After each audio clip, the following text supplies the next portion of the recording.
We're talking about arguments that you can make to help your broker negotiate with the underwriters and drive your premium down. And the next section we're going to talk about has to do with arguments surrounding return to work.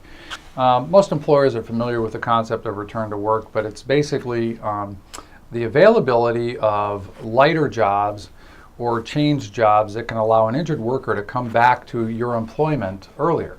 They're called light duty or modified duty jobs. So, for example, the worker might be injured and have a back injury, and the treating physician prescribes restrictions, work restrictions that say the employee can't lift more than, say, 10 pounds. So you redesign the job that normally would require the employee to lift more than 10 pounds. You redesign the job to say, okay, all the other workers will fill in and do the lifting, and the employee can otherwise do the modified duty job. That has the benefit to the employer in a couple of areas. First, the workers' compensation insurance company is going to pay the employee 2/3 of their average weekly wage, and subject to the maximums. And so the employer can get the employee back for very little cost out of pocket for the employer in terms of having the employee back to work.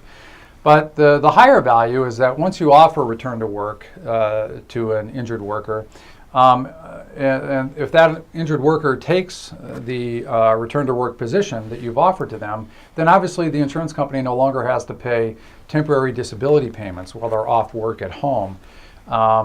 And furthermore, if the injured worker has an attorney, representing them, the attorney, not to get into too much detail, but the attorney largely gets paid based on the permanent disability calculation.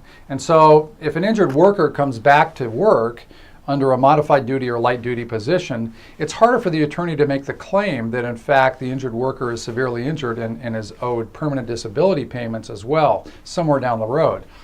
And of course, the applicant's attorney, the claimant's attorney, is going to try to make the case to the worker that you will be better off and receive more compensation if you don't accept the return to work offer made by the employer, the light duty or modified duty position that's been made available by the employer.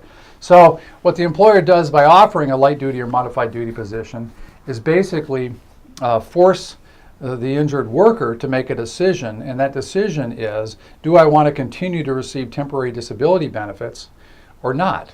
And if I reject the light duty or modified duty position, I am no longer entitled to the temporary disability payments. And that can put a big pressure on the employee to make a decision between their attorney and the employer. So a lot of good reasons to offer return to work.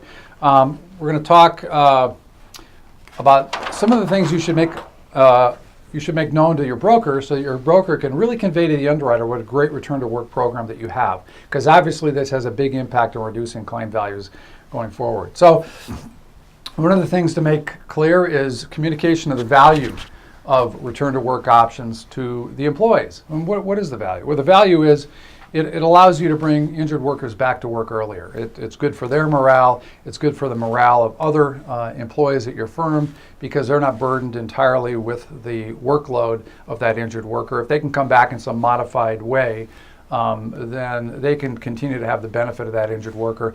And also the communication to the employees of the value of reducing workers' compensation claims helps everyone over the long term. It helps the business. It can help the employees in terms of additional compensation or the availability of jobs in the future, et cetera.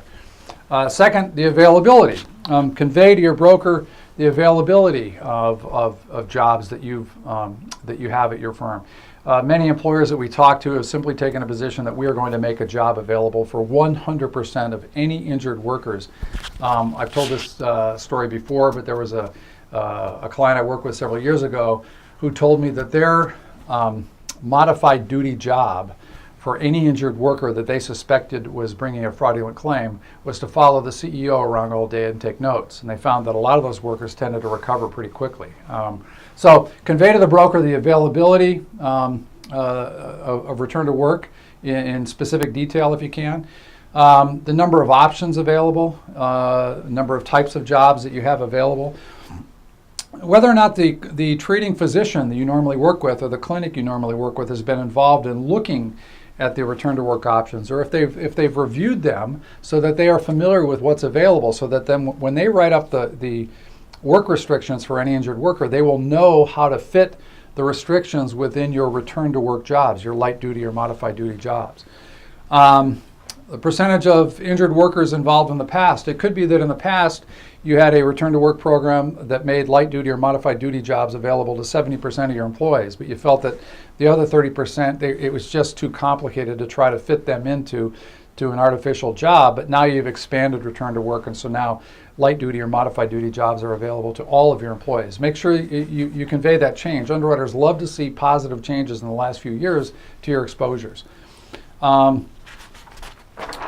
Last few issues, time limitations. If you have any time limitations on light duty or modified duty jobs, convey that to your broker, especially if those time limitations are very long indeed, because that can encourage the underwriter that you've got a really aggressive return to work program.